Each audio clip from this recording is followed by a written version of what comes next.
Hey everybody, I wanted to talk to you really quick about a deficiency that I see with a lot of cages. I wanted to bring it to y'all's attention so you can hopefully identify it before you get cages.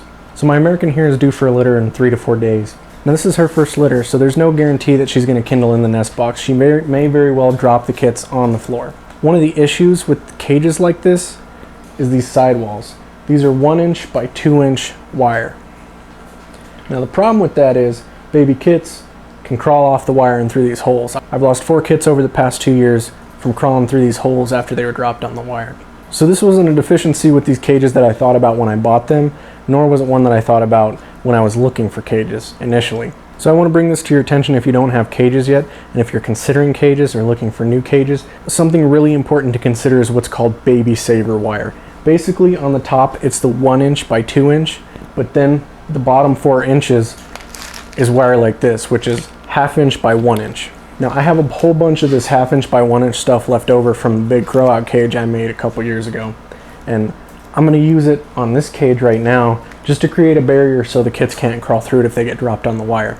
So the important thing to remember is coverage, and I want to cover 2 inches just in case they pile up on each other.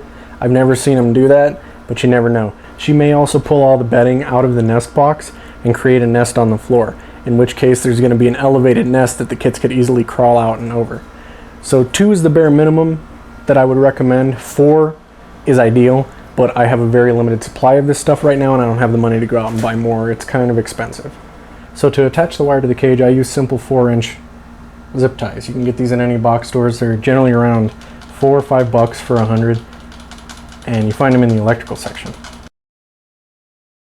And once you've got the zip ties on, you're going to have these tails hanging off.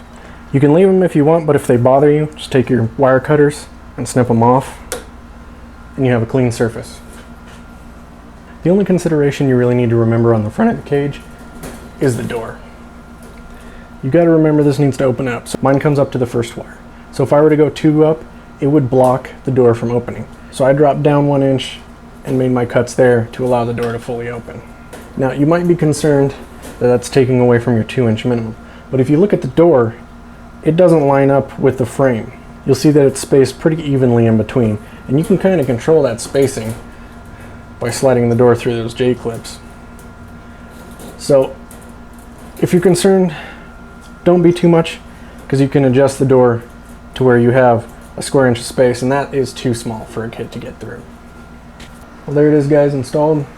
It's a quick, simple, effective solution to a problem that's unfortunately a little too common. Hope you find this information useful. Remember to like and subscribe. Have a good one. I swear you can tell them till you're blue in the face. It's for your nest, and they'll still just sit there and eat out of it.